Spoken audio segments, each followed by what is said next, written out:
ये अब हमने एक ट्राई किया था वैरायटीज का, जितनी भी तकरीबन मोस्टली पॉपुलर वैरायटीज है लग रही हैं उनको हमने लगाई। आप देखें कोई भी वैरायटी ऐसी नहीं है जिसमें गुलाबी सुंडी का टैग ना हो। देखिए इसमें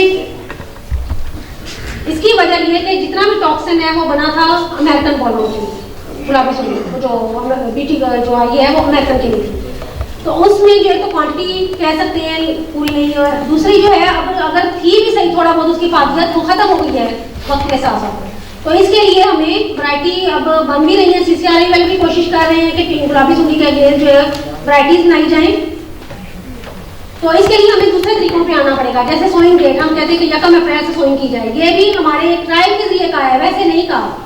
सब कहते हैं ना जी काफी लोग थके हुए हैं, लेकिन ये टॉपिक ऐसा है कि तफसील से ना बताया तो बस हर चीज रह रहेगी। ये देखिए अब हमने डिफरेंट सोइंग डेट्स पे लगाई थी कॉटन, मार्च और अप्रैल और मई।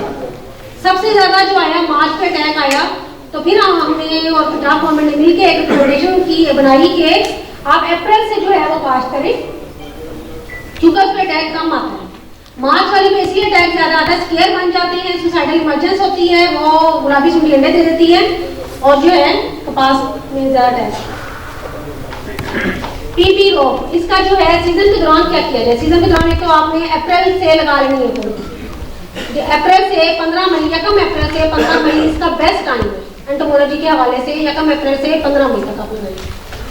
उसके बाद क्या करना है आपने कि कोई स्प्रे पे ना पीबी रोक लगाएं। पीबी रोक भी लगाने का तरीका है, अगर आप सही तरीके से नहीं लगाएंगे तो ये कोई आपको फायदा नहीं देगा। आपको बता सकते हैं पीबी रोक है क्या, थोड़ा सा एक्टिव हो जाएंगे आप।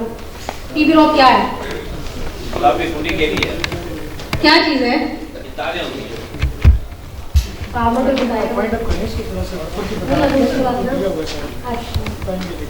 तो ये जो पीबी रॉक ये तारे होती हैं जिनके अंदर जो मादा की खुशबू होती है वो रखी उसमें डाली जाती है। उससे क्या होता है कि जो अंडे आते हैं वो फर्टिलाइज नहीं होते। इसका जो है तरीका इस्तेमाल सबसे ज्यादा जरूरी है। इससे 40 से 50 दिन की जो फसल होती है उस पर लगाना चाहिए, मतलब जब रोटियां आती है कपास पे उस फिर क्या होता है 80 से 90 दिन इसका इफेक्टिव टाइम है, वो टेम्परेचर पे है। अगर आपका टेम्परेचर ठीक है, मतलब मौसम ठीक है, तो वो 90 दिन तक भी मौसम रहती है। इसके लिए हम कहते हैं एक फेरोमोन ट्रैप जो है वो जरूर लगाया जाए 5 एकड़ में। 5 एकड़ में एक फेरोमोन ट्रैप लगाया जाए ताकि अगर परवाने आने शुरू हो जाए तो इसका मतलब है कि पीबी रोग का जो काम है वो अब खत्म हो गया, उसकी इफादियत नहीं है। लेकिन पीबी रोग अगर 5-5 एकड़ का फार्मर लगाएगा तो उसे फायदा नहीं होगा, बल्कि उसके फील्ड में हमला ज्यादा हो जाएगा। इसके लिए हम कहते हैं कि 50 एकड़ का एक फील्ड लिया जाए, मुख्तलिफ काश्तकार मिलके एक फील्ड ले, उसमें एक फील्ड तो नहीं मतलब जितना एक एरिया है उसके काश्तकार मिल जाए, सब लगाएं पीबी रोग, फिर फायदा होगा। 50 एकड़ कम से कम जो है इसके लिए एरिया हो, पीबी रोग लगाएं, फिर जाके इसका फायदा होगा। पीबी रोग को लगाने का तरीका है कि इसको सिर्फ हल्का सा ट्विस्ट करना है, ज्यादा जोर से करने के साथ जो मरोड़ना नहीं है। उससे क्या होगा, इसके फेरोमोन नहीं निकलेंगे, दूसरा पौधे की बढ़ोतरी मुतासिर हो जाएगी। ये पौधे पे लगाया गया, देखिए इसका सिर्फ हल्का सा ट्विस्ट करना है इसको। हम जो रिकमेंड करते हैं, हम कहते हैं कि 120 पीबी रोग जो है फी एकड़ लगाए जाए तो आपको फायदा मिलेगा। अब इसको लगाने का तरीका क्या है, ये थोड़ा गौर से सुनने वाला है, क्योंकि इस दफा सब्सिडी गवर्नमेंट दे रही है पीबी रोग पे। अगर आप सब्सिडाइज पीबी रोग ले भी लेंगे और लगाएंगे नहीं सही तरीके से तो कोई फायदा नहीं मिलेगा। तो इसलिए इसके लगाने का तरीका थोड़ा सा समझ लेंगे किस तरीके से लगाना है इसको। ये एक फील्ड है, समझिए इसकी सारी बैलून की तारों पे आपने लगाना है और 5 कदम का फासला, क्योंकि वहां आप पैमाना अगर नहीं लेके जाते तो 5 कदम के फासले पे पहले एक पीबी रोग दूसरा पीबी रोग इस तरह लगाते जाएं। अगर आपने 120 लगाने हैं तो हर नवी लाइन पे जो है आपने पीबी रोग लगाने हैं। इसके लिए कि अपने वर्कर्स को या खुद जो है हर लाइनों में खड़े हो जाए और पीबी रोग लगाएं और 5 कदम के फासले पे जो है दूसरी रोग लगाएं, और जो बच जाए उसे जाया ना करें, उसे फिर बैलूनी की तारों पे बेशक ज्यादा लगाएं। और ये करें कि पौधे से जो है जमीन से पौधे का जो फासला है, ये देखिए ये जो लगाया गया है 6 इंच का होना चाहिए। ये जमीन को बिल्कुल ना लगे, क्योंकि अगर जमीन को लगेगा पीबी रोग तो वो जो फेरोमोन निकलेंगे वो जाया हो जाएंगे आपके। इसको जमीन से 6 इंच ऊपर लगाएं। ये देखिए जैसे मुख्तलिफ तारों में बंदे खड़े हैं वो लगाई जा रहे हैं, तरतीब जो है वो ठीक है। ये इसलिए मैं बार बार इस पर फोकस कर रही हूँ कि अगर पीबी रोग लगाएंगे और फिर कहेंगे जी इसका असर नहीं आया तो सिर्फ लगाने का तरीका सही नहीं होता। ये हमने पीबी रोग खुद CCRI में लगाए थे और देखिए मुख्तलिफ वैरायटीज थी, फार्मर की भी थी, सिर्फ हमारी नहीं थी। 0% डैमेज आया था, 0% डैमेज आया था पीवी रोप लगाने की वजह से। अब पीवी रोप लगाने का सिर्फ ये नहीं कि गुलाबी सुंडी आपकी कंट्रोल होगी पीवी रोप से, इससे क्या होगा, स्प्रे नहीं करने पड़ेंगे। जो शुरू में हम 4 से 5 स्प्रे, बल्कि इस दफा तो 8 स्प्रे भी हुए गुलाबी सुंडी के लिए। शुरू वाले स्प्रे जो है 90 दिन तक, आप खुद सोचें अगर आप लगा रहे हैं पीवी रोप अगस्त में, अगस्त सितंबर अक्टूबर 3 पीक के महीने आपके गुजर रहे हैं, उससे उसकी वजह से बचाव हो गया। उसके बाद सिर्फ 2 स्प्रे भी करेंगे तो गुलाबी सुंडी कंट्रोल हो जाएगी। ये इतना मुश्किल कीड़ा नहीं है, लेकिन इसे मुश्किल बना दिया गया क्योंकि मैनेजमेंट स्ट्रेटेजीज नहीं है इसके लिए। लेकिन अगर आप पीवी रोप लगाएंगे 3 महीने आपके सुकून से गुजर जाएंगे, उसके बाद जाके जो है आपको 2 स्प्रे करने पड़ेंगे और आपकी क्रॉप बम्पर क्रॉप होगी। ये हमने CCRI में किया है, ये हमारे जो है तजर्बात के बाद के नतीजे हैं। इससे स्प्रे नहीं करने पड़ेंगे और उसके बाद जो है क्या होगा, इससे जो आपके किसान दोस्त कीड़े हैं वो बच जाएंगे। एक अटैक जुलाई में आता है गुलाबी का, इससे ये बाकी कीड़े भी जो हैं वो भी मैनेज हो जाएंगे। वो कैसे होंगे वो मैं तफसील से आपको बताया। सफेद मक्खी कैसे कंट्रोल होगी, सफेद मक्खी इस तरह कंट्रोल होगी कि जब पेस्टिसाइड स्प्रे नहीं होंगे, नेचुरल एनिमीज बच जाएंगे। उसमें व्हाइट फ्लाई के जो पैरासाइड हैं या दूसरे जैसा अमेरिकन आर्मी है, स्माइट्स हैं, इनके जो नेचुरल एनिमीज पैरासाइड्स वगैरह वो बच जाएंगे, वो इनको खुद ब खुद कंट्रोल करेंगे। रिसर्जेंस नहीं आएगी तो ये भी कंट्रोल हो जाएगी। दो क्या बोलते हैं, इसका बड़े फायदे हैं, सारे का पेस्ट को भी कंट्रोल करेगा ये। हाँ जी, अब इसकी ना पेस्ट काउटिंग का तरीका, पिछले साल जो कंप्लेंट्स हमें आई वो ये थी कि जी हमारी फसल तो हरी भरी थी लेकिन यील्ड नहीं मिली। उसका ये था कि फार्मर फील्ड में जाके टिंडा खोलता था, अंदर जो है सुंडी नहीं है जी, फसल ठीक है। अमेरिकन और चतकबरी तो अभी आपको मिलेगी नहीं क्योंकि थोड़ी बहुत उसमें है पावर है बीटी वैराइटीज में, लेकिन पिंक बॉलों का अटैक दोबारा से शुरू हो गया। उसके लिए आपने क्या करना है कि अगर आपके पास 25 एकड़ है फर्ज करें या कम एरिया ले लें, 5 एकड़ ले लें, उसमें से आपके पास अगर टिंडे ज्यादा नहीं है, 10 तो ले सकते हैं ना वहां से, इनमें 14 से 28 दिन जो बॉल बिल्कुल नरम हो वो लेके आए, ला के उसे 2 से 3 दिन के लिए रख दें। फिर 2 से 3 दिन के बाद क्या करें, छांव में खोलें उसे। अगर 5 सुंडियां 100 लार्वों में हो, ये एक अंदाजा है, तो 5% डैमेज है।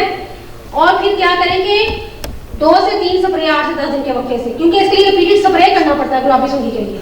और ऐसी दवाई करें जो रेजिडुअल, मतलब जिसका लॉन्ग लास्टिंग इफेक्ट हो। अभी आप लोगों के पास टाइम नहीं था वरना मैं लैब में दिखाती है आपको। गुलाबी सुंडी का लार्वा इतना छोटा होता है कि आम आंख से नजर नहीं आता।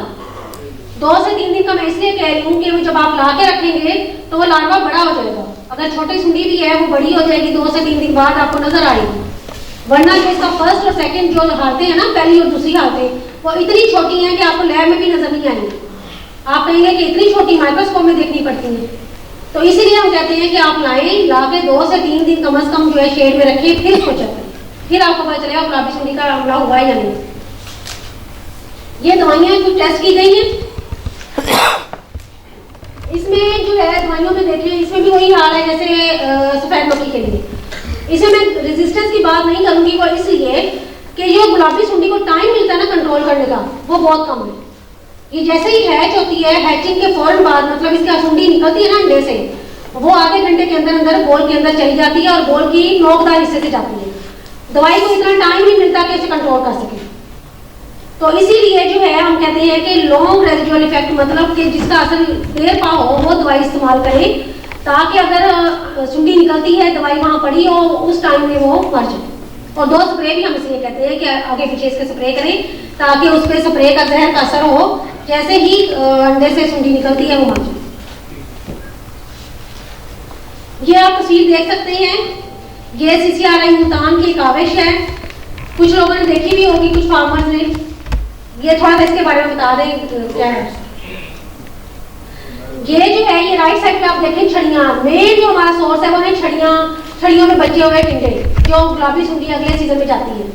आप ये राइट साइड पे देखें, यहाँ पे कोई भी टिंडा आपको नजर नहीं आ रहा। ये है मैकेनिकल बॉल पिकर, यहाँ पे चलाया गया है। मैकेनिकल बॉल पिकर क्या करता है कि जितने भी टिंडे बच जाते हैं आपकी फसल पे, लेफ्ट ओवर बॉल्स, वो पिक कर लेता है। उससे क्या होता है कि एक तो गुलाबी सुंडी का खात्मा होता है, दूसरा अगर आप टाइमली इसको चला देंगे तो ये वीट के लिए टाइमली जमीन खाली हो जाएगी, गंदम की जो है आप टाइमली सोइंग कर सकते हैं। तीसरा फायदा भी मैं आपको बताती हूँ, इस पे खर्चा है कितना होता है, खर्चा भी इतना ज्यादा नहीं है इसका। ये हर तहसील में हमें प्रोजेक्ट मिला है और ये मशीनें बन रही हैं, ये हर तहसील में हर डिस्ट्रिक्ट में दे दी जाएंगी और वहां से फार्मर को मिलेंगी। इसका ये हमने डाटा लिया, देखिए जहाँ जहाँ ये मशीन चलाई गई थी वहाँ गुलाबी सूंडी बिल्कुल मतलब टिंडे ही नहीं थे, तो गुलाबी सूंडी कहाँ से आनी। टिंडे लेके आप जला सकते हैं, भट्टियों को भट्टों में दे सकते हैं। ये देखिए अगर आप ये अगर मतलब इतने हेक्टेयर पे अगर 4 से 5 टिंडे भी आपके बच जाते हैं, जो लेफ्ट ओवर बॉल्स हैं उसमें सारे के सारे पे गुलाबी सूंडी का अटैक नहीं होता, जैसे मैंने अभी आपको दिखाया है। सिर्फ ये 15 बॉल्स हैं, इसमें 34% जो है लार्वे हैं, मतलब सारे के सारे जो बॉल्स थे वो डैमेज नहीं थे। तो इसमें से सेहतमंद बॉल भी अगर बच जाते हैं, वो आप क्या करें धूप में फैला दें, उसमें से फुटी निकल आए तो आपका कितना फायदा हो जाएगा। ये देखिए इतने मिलियन रुपीस आपको फायदा हो जाएगा। उस जो टिंडे जो हैं, जो ग्रीन बॉल्स हैं आपके बच गए हैं, उनकी वजह से आपको इस मशीन की वजह से फायदा हो जाएगा।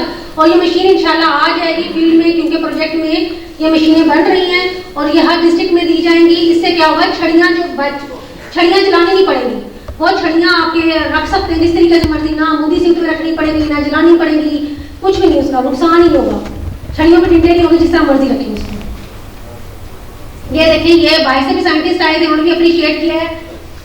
ये मशीन की जो है वो भी अगर चला सकते हैं तो चला के दिखा रहे हैं। ये अभी आपको इसकी दिखा देते हैं वीडियो कि जहां जहां ये मशीन चलती जाएगी, बॉल्स ये खुद ब खुद जो पिक करती जाएगी, सिर्फ छड़ियां रह जाएंगी। ये अगर टाइम होता तो बाहर भी दिखा देते, लेकिन ये सेशन काफी लंबा चला गया, तो इसी वजह से जो है यही इसकी मूवी देख लें। ये मैकेनिकल बोल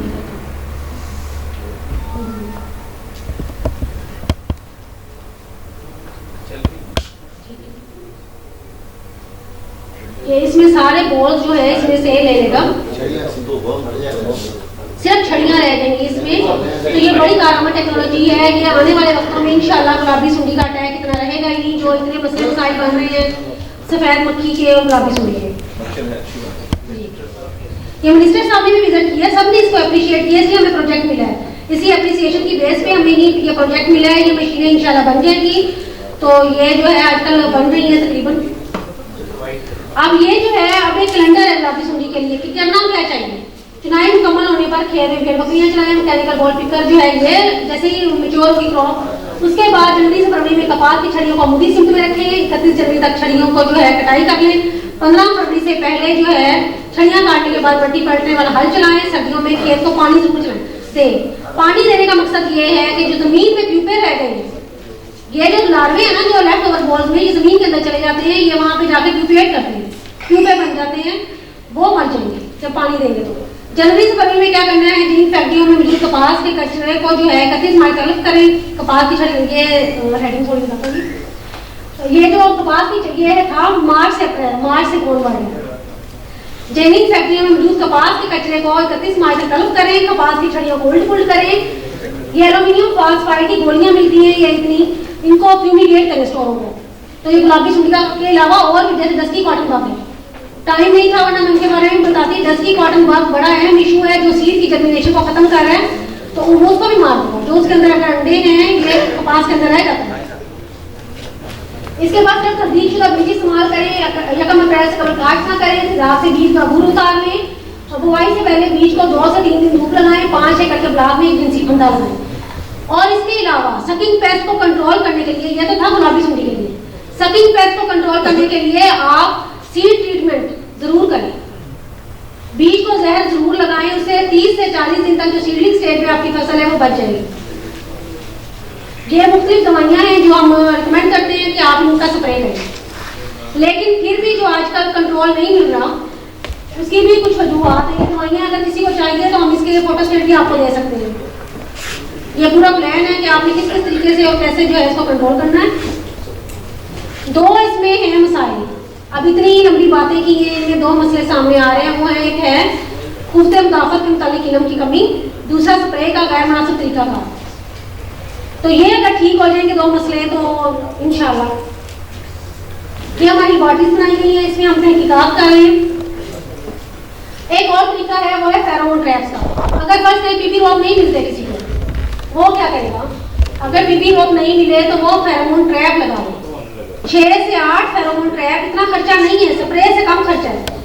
6 से 8 फेरोमोन ट्रैप जो है वो अपने 1 एकड़ में लगाएंगे, क्योंकि छोटा फार्मर है ना, सब कहते हैं जी हम पीपी रोप कैसे लगाएं, 50 एकड़ के फार्मर को कैसे इकट्ठा करें हम सारे। तो अब अपने अपने एरिया पे, रकबे पे 6 से 8 डब्बे तो लगा सकते हैं ना फेरोमोन के।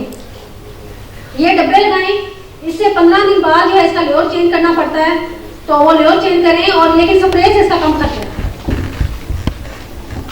ये हमने ये ट्रेनिंग दी जा रही है कि हम लोग ट्रेनिंग जैसे आपको बुलाया है, एक्सटेंशन डॉक्टर्स को बुलाते हैं ताकि वो जाके फार्मर्स को बुलाएं। ये सब स्पेशली हमने फार्मर्स को बुलाया है ताकि फेस टू फेस आपको बताया जाए कि किस तरह इसको कंट्रोल करना है, कपास को किस तरह बचाना है। इसके अलावा ये ब्रोशर हैं जो आपको मिले हैं, ये पाकिस्तान कॉटन ग्रोअर है, इसमें भी हम देते हैं, और अगर किसी रजिस्ट्रेशन करवानी हो तो वो करवा सकते हैं। इसके कितनी फीस है? इसके 350 इसकी फीस है। Thank you. कोई क्वेश्चन हो तो ये समय तो गया है अपना 5 मिनट का सेशन है सवाल जवाब के हवाले से, तो कोई दोस्त अगर करना चाहें तो सिर्फ मुख्तसर भी कीजिएगा और फिर मैडम आपको जवाब देंगे। जी पूछ सकते हैं जी। स्टार्ट में बता था कि बीटी की मुखालफत की, वो मैंने सवाल किया था। बेसिकली स्टडी है कि बीटी कॉटन होस्ट है फर्टिलाइजर माफिया और पेस्टिसाइड माफिया के लिए।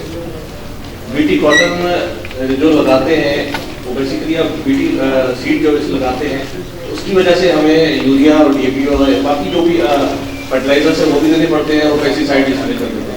एक तो इसको एलिब्रेट करते हैं, मैं सवाल कर देता हूँ फिर आप उसको एलिब्रेट करें। तो इसमें रोशनी डालें। इसी सिलसिले में जो हमारे पड़ोसी मुल्क में इस पर रेजिस्टेंस चल रही है सिख किसानों की, उसमें एक सवाल ये भी है कि वो उसको बिल्कुल अपोज कर रहे हैं, जो सिख किसान है कि बीटी कॉटन न लगाई जाए, मगर गवर्नमेंट उनकी उसको सपोर्ट नहीं किया।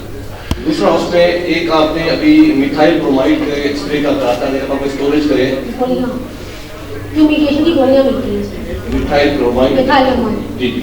तो इसमें मैं थोड़ा आपकी याद दहन करूँ, पिछले साल एग्जैक्ट फरवरी में ये मिथाइल ब्रोमाइड स्प्रे किया गया था सोयाबीन पे कराची सिटी में, जिसकी वजह से 14 इंसान इंतकाल कर गए थे, 500 से ज़्यादा बीमार हो गए थे।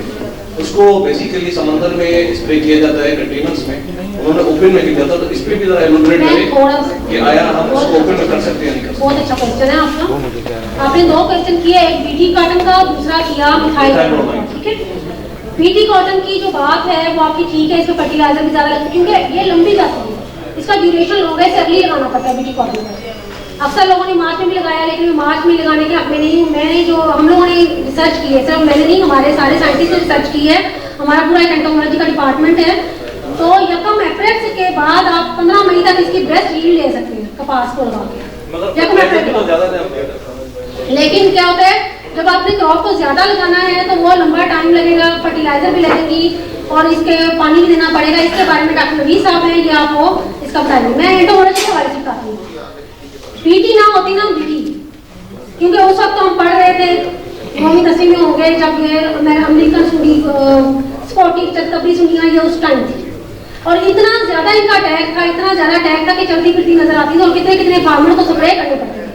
2005 का मैंने दिखाया, 2005 से पहले की बात है ये। ठीक है, थोड़ा सा बता रहा। तो इसके बाद बीटी आई। बीटी जो थी बेसिकली आई थी अमेरिकन गोलों के लिए, और अभी तक आप देखें अमेरिकन सुंडी आपको फील्ड में बहुत कम नजर, कहीं कहीं तक उसके स्पॉट्स नजर आएंगे, बहुत कम नजर आ रही है। तो इसलिए बाकी जो आप इसकी फर्टिलाइजर और पानी की बात कर रहे हैं वो आपको डॉक्टर नवीद साहब सही बताएंगे कि वो कैसे कम किए जा सकते हैं। दूसरा आपका था मिथाइल ब्रोमाइड की गोलियों का, मैं एक और उसकी बात भी करती हूँ, बायोपेस्टिसाइड की भी। एक एक्सपीरियंस मैं शेयर करना चाहता हूँ और उस पर आपका मालूमात आप देंगे वो भी।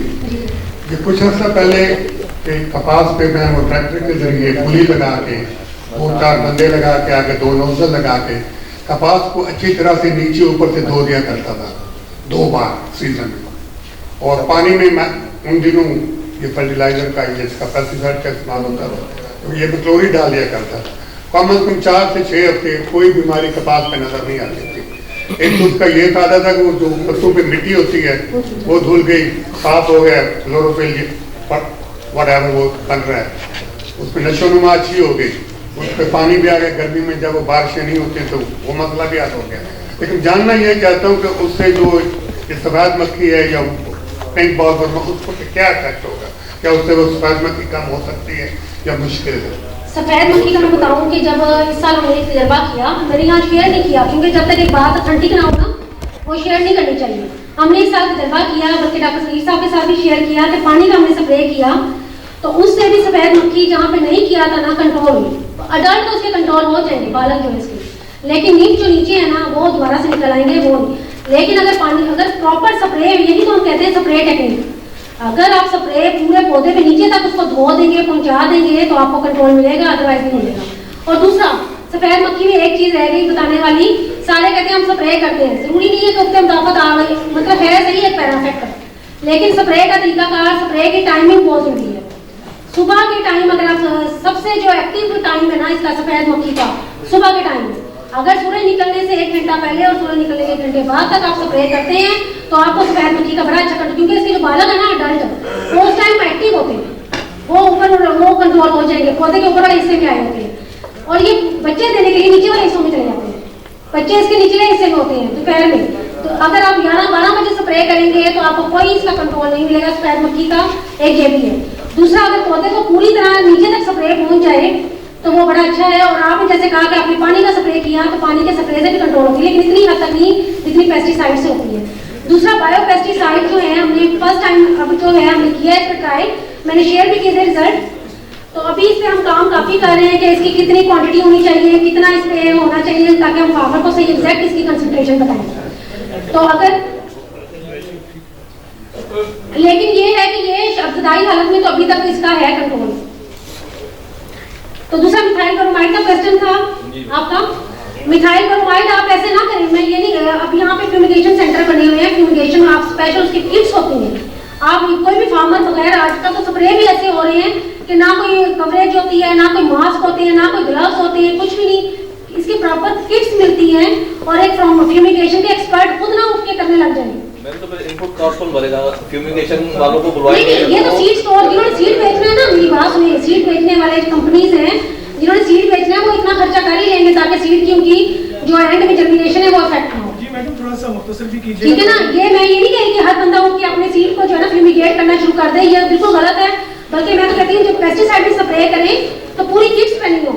ये एक हमने पूरा एक सेमिनार किया था, उसमें हमने बाकायदा बताया था किट्स कहाँ से मिलेगी और किट्स किस तरह की होनी चाहिए, उसके बगैर तो आप स्प्रे को हाथ ही ना लगाएं। इससे बेहतर आप बायो कंट्रोल सजेस्ट करें ना, बायो कंट्रोल मैंने बताया है, ये सारा कार्ड आप सजेस्ट करें जिससे सस्ता भी है, 12-13 रुपए का कार्ड है और 30 कार्ड लगते हैं। ये जो है ये भी हमने अब स्टार्ट करना है। पहले हमारे पास लिबर्टी थी, बाकायदा ट्राइकोग्रामा हमारे पास रेयर हो रहे थे, क्राइसोपा भी रेयर हो रहे थे, ये हमारे पास लिबर्टी थी CCRI की।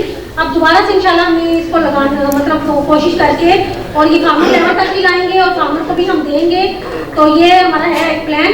तो इसीलिए मैंने आपको बार-बार एक फोकस कर रही हूँ कि पेस्टिसाइड्स जो सिंथेटिक केमिकल्स हैं उसके बाद में सबसे आखिरी तरीका होगा, उससे पहले अपने किसान दोस्त कीड़े जो जितने भी नेचुरल एनिमीज हैं कोशिश करें जो खेत में मौजूद है ना आपके पास, अगर आप नहीं खरीद सकते जो खेत में मौजूद है उनको प्रिजर्व करें। बहुत शुक्रिया मैडम, थैंक यू। अस्सलाम वालेकुम। अच्छा जैसे है कि अपना खाना भी हमारा जो है ना